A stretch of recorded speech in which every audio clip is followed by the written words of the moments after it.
오늘도 1월 18일 새날을 주신 하나님께 감사드립니다. 아마도 세상 목사가 다 똑같을 거라 생각이 됩니다. 무슨 말인고 하니 교회 안에서 교인 간에 다투는 것을 보고 듣는 것, 이거는요 큰 고통입니다. 왜 다툽니까? 서로 다투는 성도들 간에는 나름대로의 그럴 만한 이유가 있을 것입니다. 그러나 다툼은 교회의 덕이 안 되고 하나님의 영광도 가립니다. 참 사람이라는 것이요, 좋을 때는 한없이 좋다가도 감정이 상하고 기분이 나빠지면은요 한 걸음 양보가 안 됩니다. 누군들 안 그러겠습니까? 이 다툼은 참 마음을 아프게 합니다. 반면에 목사들이 가장 마음이 기쁠 때는 싸우던 교인들이 화해하고서 서로 잘 지내는 모습을 볼 때 정말로 기쁩니다. 이는 마치 자녀들이 어릴 때 막 싸우다가 좀 크고 나면은 약간 철이 들면은 또 서로 양보하고 잘 지내잖아요. 그렇게 잘 지내는 모습을 보는 부모님 마음과도 같은 것입니다. 서로 다투면 교회는 지옥입니다. 그런 지옥이 없습니다. 하지만 서로 잘 지내면 세상에 그런 천국이 없습니다. 우리 성복교회가 모든 성도님들에게 세상에 없는 천국이 되기를 주의 이름으로 간절히 축원합니다.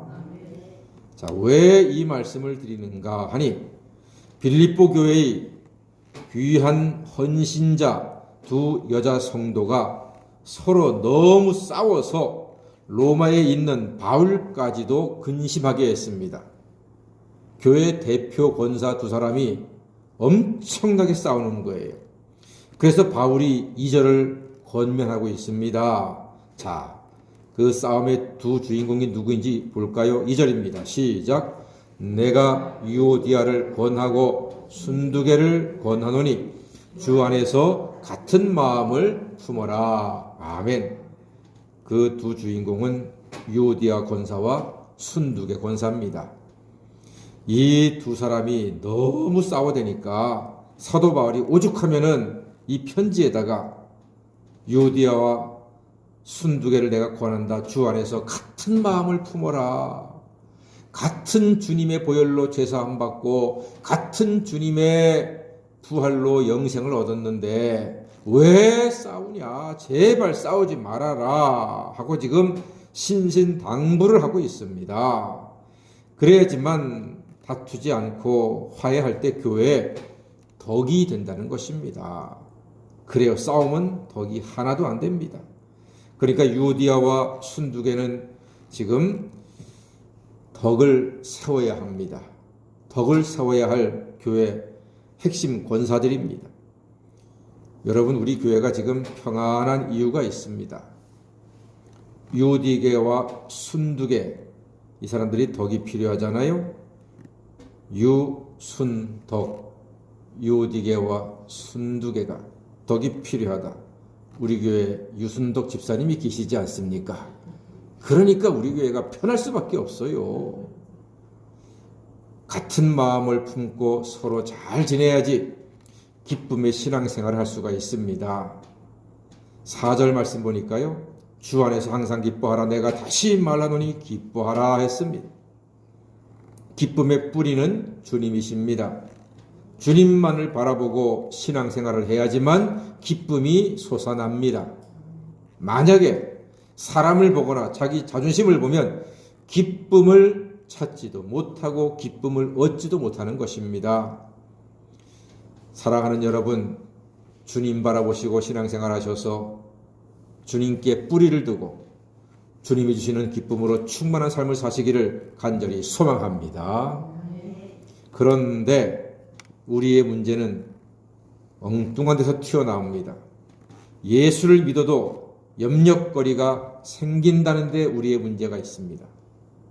교회 잘 다니고 봉사 잘하고 심지어 새벽 예배까지 드리는데도 염려거리가 생겨요, 안 생겨요? 생겨요. 새벽 예배를 인도하는 목사도 염려거리가 생깁니다. 이 세상에 사는 동안에 염려거리 생기지 않는 사람은 단 한 명도 없습니다. 자, 그럼 어떡합니까? 6절과 7절 말씀, 이 위대한 말씀을 오늘 아침에 우리가 읽게 됩니다. 우리 사람들마다 자기 나름대로의 인생 구절이 있지요. 저는 오늘 빌립보 4장 6절 7절이 인생 구절입니다.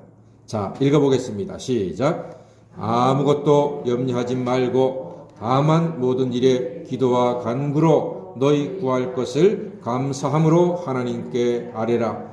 그리하면 모든 지각에 뛰어난 하나님의 평강이 그리스도 예수 안에서 너희 마음과 생각을 지키시리라. 아멘. 그렇습니다.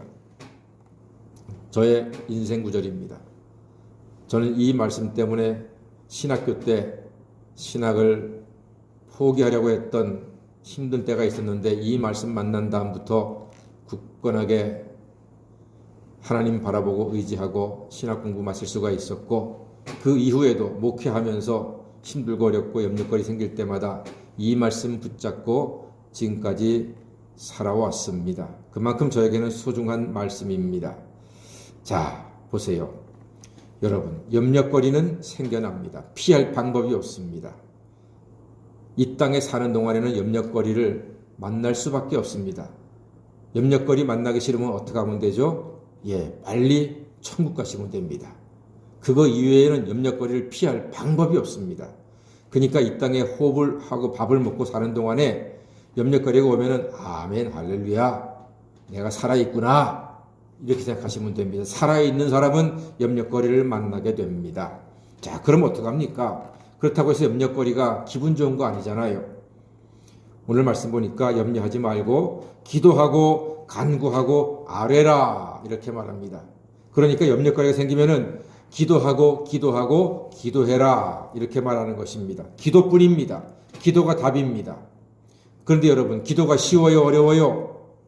기도가 어려워요. 기도 쉽다는 사람 저는 못 봤습니다. 기도는 쉬운 게 아닙니다. 내가 해야 되기 때문에 저절로 숨 쉬듯이 기도하는 게 아니에요. 기도는 내가 시간을 내고 집중을 하고 마음을 쏟아서 기도해야 됩니다. 어렵습니다. 쉬운 게 아닙니다. 자, 그런데 오늘 기도하고 간구하고 하나님께 아뢰라 이렇게 말합니다. 기도는 분명히 어려운데 기도하라 이렇게 강조한단 말이에요. 그런데 가만히 보니까 그 6절 너희 구할 것을 무엇으로 하나님께 아뢰라? 무엇으로 하나님께 아뢰라? 감사함으로 하나님께 아뢰라. 이게 포인트입니다. 감사로 기도하는 것입니다. 감사 기도가 핵심입니다. 최고의 기도는 감사 기도입니다. 염려거리가 생기면 그 염려거리가 바위처럼 우리를 짓누르게 됩니다. 그러나 신기하게도 감사로 기도할 때 하나님의 평강이 나를 지배하게 됨으로써 내 마음에는 평강이 가득하게 되고 나를 짓누르던 그 바위덩어리가 바위가 아니구나, 조그만 돌멩이구나, 그때야 알게 되는 것입니다. 사랑하는 여러분, 염려거리가 생겼을 때 그 염려거리에 집중하지 마시고 염려거리 주변에 있는 많은 것들로 하나님께 감사하시기를 바랍니다. 그럴 때 하나님의 평강이 우리 마음과 생각을 그리스도 예수 안에서 지켜주시고 우리는 능히 염려거리를 다스리고 하나님의 은혜 가운데 복된 삶을 살게 될 줄로 믿습니다. 그러므로 감사로 기도함으로써 하나님께서 우리에게 주시는 이 놀라운 생명, 이 놀라운 평강, 이 놀라운 은혜를 빼앗기지 않고 이제는 더 이상 바위덩어리 같은 염려에 눌려서 괴로워하지 마시고 감사기도로 능히 평안함을 얻고 살아가시는 하나님의 자녀가 되시기를 바랍니다. 염려거리를 돌멩이처럼 다스림으로써 늘 감사로 기도함으로써 하나님이 주시는 평강 가운데 하루하루 승리하시기를 주의 이름으로 간절히 축원합니다. 아멘. 기도하겠습니다.